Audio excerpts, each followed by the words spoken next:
In the first two parts, we have studied about some of the periodic properties. Now we are studying about the third periodic property, that is the non-metallic character. Non metallic character क्या है? जैसे metallic character था किसी चीज़, कोई जब atom अच्छे से electron को लूज कर पाता था तो उसे हम मेटलिक कैरेक्टर कहते थे। उसी तरह से इसको जब ये आराम से गेन कर पाएगा तो इसे हम नॉन मेटल कहेंगे। जैसे हम क्लोरीन की बात करें तो इसके पास कितने हैं? 7 हैं।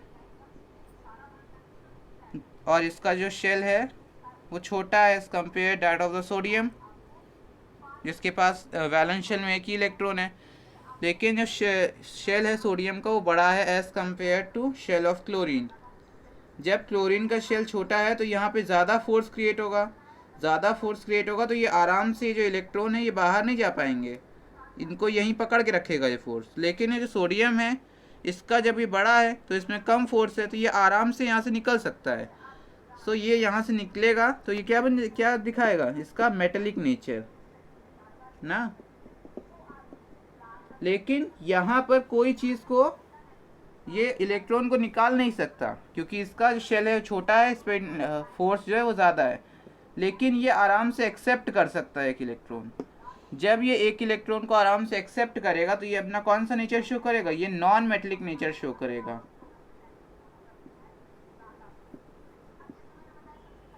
अब इसका हम ट्रेंड्स की बात करें तो नॉन मेटलिक नेचर जो होता है वो on moving from left to right in a period, और you will right on moving across the period non metallic nature increases. Non metallic nature इधर से इधर जाने पर इंक्रीज करता है। कैसे? यहाँ पर सोडियम होता है, यहाँ पर क्लोरीन होता है। जब सोडियम, अभी हमने पढ़ा है कि सोडियम का मेटलिक नेचर सबसे ज़्यादा होता है। जब जिसका मेटलिक नेचर सबसे ज़्यादा होगा उसका नॉन मेटलिक नेचर सबसे कम होगा, और जिसका मेटलिक नेचर सबसे कम होगा उसका नॉन मेटलिक नेचर सबसे ज़्यादा होगा। ठीक है, सो ऐसे हम कह सकते हैं पीरियड में। और जब हम ग्रुप की बात करते हैं सो ग्रुप में हम ऊपर से नीचे जाते हैं। ऊपर सोडियम है, नीचे सीजियम है। सोडियम का साइज छोटा as compare to caesium, caesium का साइज बहुत बड़ा एज कम्पेयर टू सोडियम। तो सीजियम का ये इलेक्ट्रॉन है ये आराम से निकल जाएगा एज कम्पेयर टू ये वाला इलेक्ट्रॉन ऑफ सोडियम। सो इसलिए ये ज़्यादा नॉन मेटलिक नेचर शो करेगा एज कम्पेयर टू सीजियम। सो हम कह सकते हैं कि sodium is more non-metallic as compared to cesium। ठीक है, नीचे जाते समय ये कम होता है तो यहाँ पर क्या होता है? ये डिक्रीजेस। यहाँ से यहाँ जाने पर ये क्या होता है? Increases. Talking about the chemical reactivity. Chemical reactivity क्या होता है? जब ये टेंडेंसी ऑफ रिएक्शन बताता है। जैसे हम सोडियम से क्लोरीन की तरफ मूव करते हैं तो हम यहाँ पे पहले सारे एलिमेंट्स लिख लेते हैं सोडियम से क्लोरीन तक। सोडियम से लेकर के यहाँ क्लोरीन तक हम ये आर्गन को नहीं लेंगे क्योंकि आर्गन क्या है? एक्चुअली ये नॉन मेटल ही है लेकिन ये नोबल गैस है, ना ही ये लूज़ करेगा ना गेन करेगा। सो ये नॉन मेटलिक नेचर शो कर रहा है, ना नॉन मेटलिक नेचर शो कर रहा है। सो ये इनर्ट गैस है, ये नोबल गैस है। ठीक है, सोडियम से जब हम मूव करते हैं क्लोरीन की तरफ, सो इस सोडियम का क्या है? मेटलिक नेचर क्या है? मोस्ट है इसके पीरियड में। और क्लोरीन का क्या है? नॉन मेटलिक नेचर मोस्ट है।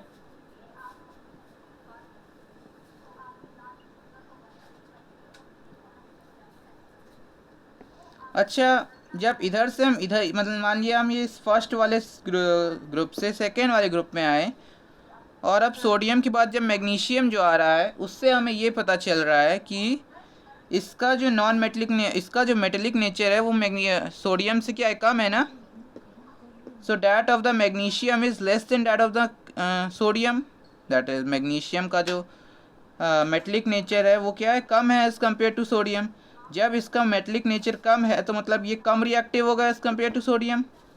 फिर अगर हम फिर एल्यूमिनियम में आते हैं तो ये इसका तो मैग्नीशियम से भी कम होगा।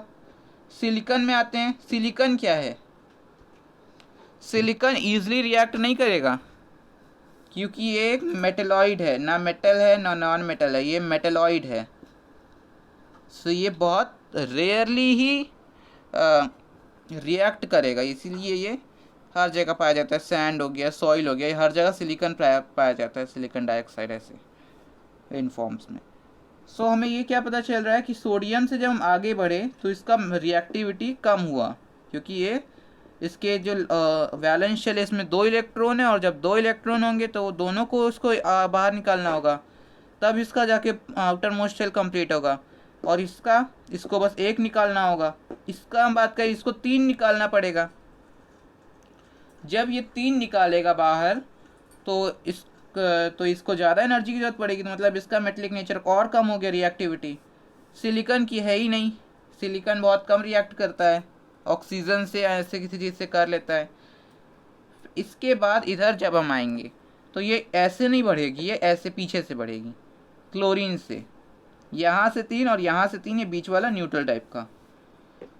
क्लोरीन की जो देख रहे हैं मोस्ट नॉन मेटलिक नेचर है इसका, मतलब इसको सिर्फ 1 इलेक्ट्रॉन चाहिए अपना आउटर मोस्ट शेल कंप्लीट करने के लिए, और क्या गेन करने के लिए, नोबल गैस की कॉन्फ़िगरेशन। इसके पहले आते हैं तो हम यहाँ सल्फर मिलता है, इसको 2 इलेक्ट्रॉन चाहिए टू कंप्लीट इट्स ऑक्टेट। इसके पीछे आते हैं फॉस्फोरस, इसको 3 इलेक्ट्रॉन चाहिए। तो मतलब यहाँ से यहाँ तक क्या वो बढ़ रही है रिएक्टिविटी। सो हम क्या कह सकते हैं, on moving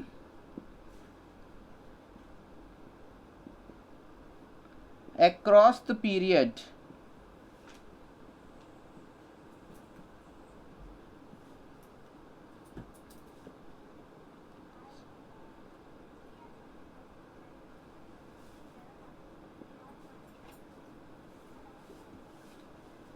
from left to right,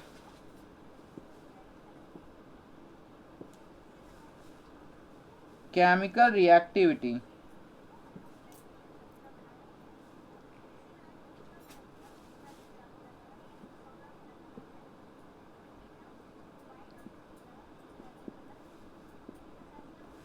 firstly decreases and then increases। Okay, ये जो है ना, ये एक चीज़ पर डिपेंड कर रहा है, ये वैलेंसी पर डिपेंड कर रहा है। वैलेंसी क्या होती है, कंबाइनिंग कैपेसिटी होती है ना। इसकी कंबाइनिंग कैपेसिटी सबसे ज़्यादा, इसकी कंबाइनिंग कैपेसिटी सबसे ज़्यादा, इसकी इससे कम, इसकी इससे कम ना।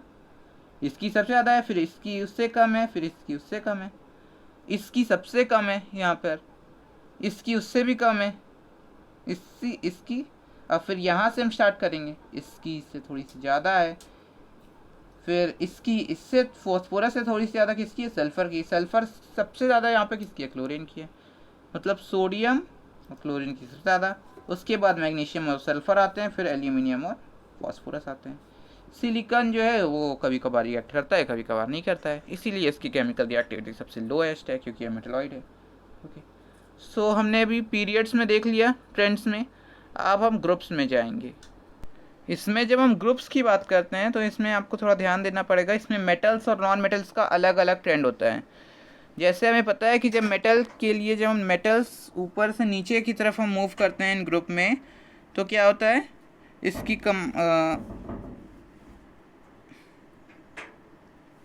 टेंडेंसी ऑफ लूजिंग इलेक्ट्रॉन बढ़ता जाता है, क्योंकि सोडियम का जो आउटर मोस्ट शेल है उसका रेडियस कम होता है एज़ कम्पेयर टू सीजियम, तो सीजियम आराम से लूज़ करेगा इलेक्ट्रॉन। सो मतलब ये जो है, ये यहाँ बढ़ रहा है इसकी रिएक्टिविटी, क्योंकि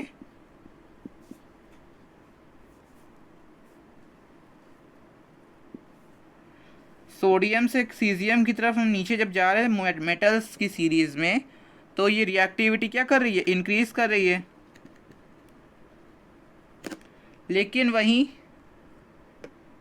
इनको क्या करना होता है, इनको गेन करना होता है, इनको लूज़ करना होता है। जब ये लूज़ करेंगे तो जो सबसे बड़ा शेल जिसका होगा वो सबसे जल्दी लूज़ करेगा। लेकिन क्योंकि उसके किनारे वाला जो न्यूक्लियर पुल है वो कम होगा। लेकिन जब हम नॉन मेटल्स की बात करते हैं तो जो जिसका सबसे छोटा होगा वो आराम से गेन करेगा, और जिसका सबसे बड़ा होगा वो धीरे धीरे लूज़ करेगा। सो जब हम ऊपर से नीचे की तरफ मूव करते हैं इसमें, सो क्या होता है, ये क्या करती है, इंक्रीज की जगह डिक्रीज करती है। क्योंकि जैसे जैसे इसका साइज बढ़ता जाएगा वैसे वैसे इसकी टेंडेंसी ऑफ गेनिंग इलेक्ट्रॉन कम होती जाएगी। नॉन मेटलिक कैरेक्टर क्या होगा, डिक्रीज होगा। जब नॉन मेटलिक कैरेक्टर डिक्रीज होगा तो ये रिएक्टिविटी भी तो डिक्रीज होगी।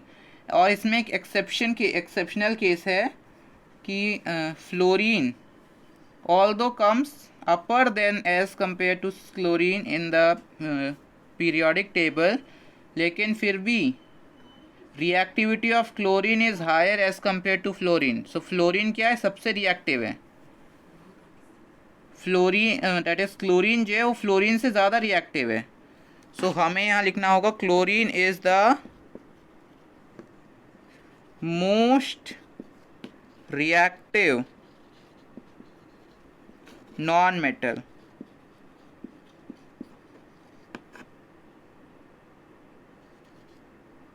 although belongs to second period।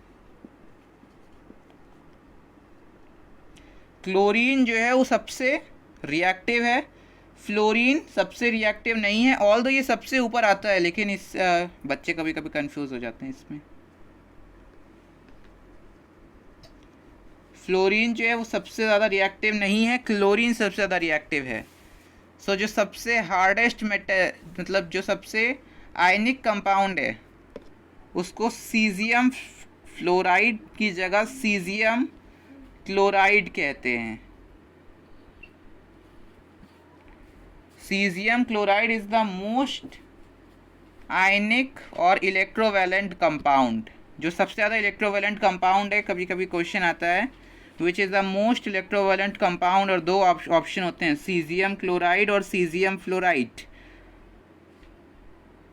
So candidates think that fluorine comes first, so fluorine and cesium will make the hardest ionic bond, but it is wrong. Cesium chloride is the most ionic compound. Okay, and this I will show you with the help of electronegativity power. Electronegative power of fluorine is more as compared to fluorine, so it is more reactive. Okay, so cesium chloride is the most ionic compound. Okay, and chlorine is the most reactive non-metal, although belongs to the second period.